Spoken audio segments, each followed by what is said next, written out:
E o Carioca terá um fim de semana prolongado graças à reunião da cúpula dos BRICS, que vai ocorrer nos dias 6 e 7 de julho.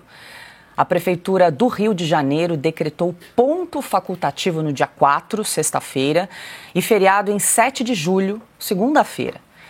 De acordo com a Prefeitura, comandada por Eduardo Paes, o objetivo é diminuir a circulação de veículos e de pessoas na cidade durante a reunião do Grupo de Países Emergentes da Economia Mundial. Alguns chefes de Estado já confirmaram presença no encontro.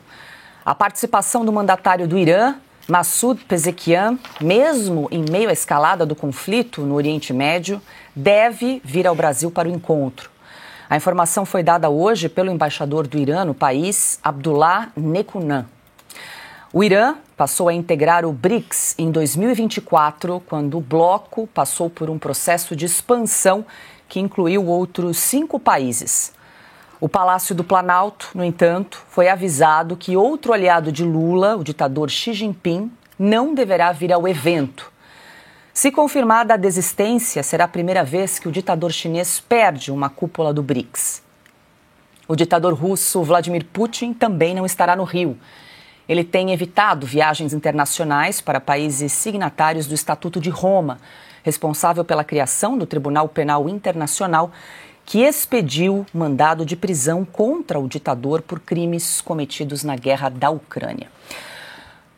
Muito boa noite, Carlo Cauti, hoje nos visitando aqui no estúdio de Oeste Sem Filtro. Seja muito bem-vindo. A gente começa com você. Trazemos aí essa informação de um final de semana prolongado, estendido no Rio de Janeiro na próxima semana em razão da cúpula do BRICS, que vai ocorrer este ano, muito provavelmente sem a presença dos ditadores aí de Xi Jinping e também de Vladimir Putin. Vale lembrar que 11 países integram o bloco, o BRICS, inclusive o Irã e, claro, esse conflito no Oriente Médio, a guerra ali entre Israel e Irã deve ser destaque nesse evento. A gente traz essa informação que o embaixador do Irã no Brasil disse que talvez o mandatário do Irã participe do evento. Você acha possível, Cauti, que a gente tenha a presença do mandatário do Irã no evento do BRICS na próxima semana? Boa noite. Muito difícil, Paula, mas seria uma provocação e tanta para os Estados Unidos. Boa noite, Paula. Boa noite, mestre Augusto, Silvio, Piotto. Boa noite ao nosso público. Pois é, a vinda do presidente do Irã até o Brasil, primeiramente, será muito complicado do ponto de vista logístico, já que o principal aeroporto de Teherã foi danificado durante esses 12 dias de conflitos contra Israel. Então, eles terão um tempinho ainda, algumas semanas, para tentar fazer os reparos, mas vai ser complicado. E ponto número 2, vai ser um risco, e tanto, para uma pessoa que autorizou o lançamento de foguetes contra a população civil em Israel, atravessar todo o Oriente Médio, a África, chegar até o Brasil sem que o seu avião sofra nenhum tipo de eventual ataque, etc. Vai ser bastante complicado que ele chegue até aqui. Então, é mais uma provocação do que uma possibilidade concreta. Até porque a vinda do líder iraniano na América do Sul, nesse momento histórico, seria uma clara provocação contra os Estados Unidos. Então, dificilmente isso vai acontecer. Agora, de novo, o Lula, como a gente sempre não para de lembrar desde 2023, como o mestre Augusto falou já no passado, ele é amigo de ditadores. O Lula não tem o menor problema a tirar uma foto com um líder de um país que enforca opositores políticos, que pune mulheres porque não usam o véu islâmico da forma correta, inclusive morre nas cadeias, que prende opositores, que persegue homossexuais e que, de novo, assinou a autorização de lançamento de mísseis balísticos contra a população civil do Estado de Israel. Não foi um ataque contra instalações militares, contra bases, que são locais legítimos de ataque. Não, foi contra cidades como Tel Aviv, Beersheba, atacaram um hospital onde morreram dezenas de pessoas, ficaram feridas, morreram 4 pessoas.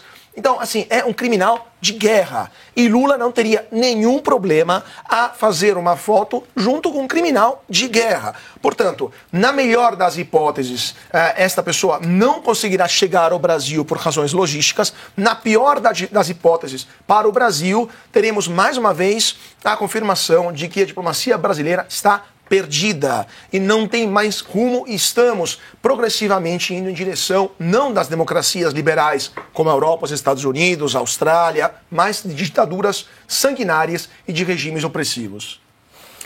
Adalberto Piotto, muito boa noite, seja bem-vindo. Piotto, vale lembrar que o Brasil segue na presidência do BRICS em 2025. Eu trago as 6 prioridades que foram estabelecidas aí pelo bloco. Cooperação em saúde global, comércio, investimentos e finanças, mudança do clima, governança da inteligência artificial, arquitetura multilateral de paz e segurança, seja lá o que isso significa. Eu ia lhe perguntar. E desenvolvimento institucional do BRICS. Esses seriam os 6 pilares, as 6 prioridades estabelecidas aí pelo Brasil no comando do bloco neste ano. Muito boa noite, Piotto. Boa noite, Paula. Boa noite, Augusto. Cauti, seja bem-vindo. Boa noite, Silvia, a todos que nos acompanham. O BRICS, quando foi criado, era uma ideia muito mais aduaneira, ou seja, dos países se encontrarem rapidamente e trocarem mercadorias. Era BRIC, dado aquele entendimento econômico, e depois com S de África do Sul.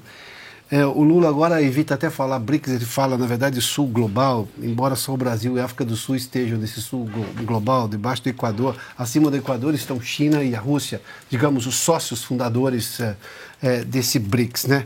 Mas o que nós temos aqui, o Cauti foi a alguns pontos aí, eu só vou adicionar rapidamente 2 coisas. Não tem nada, não tem uma pauta muito clara do que o BRICS poderia fazer. Essa é a questão. Não tem uma moeda à parte. Baseado em quê?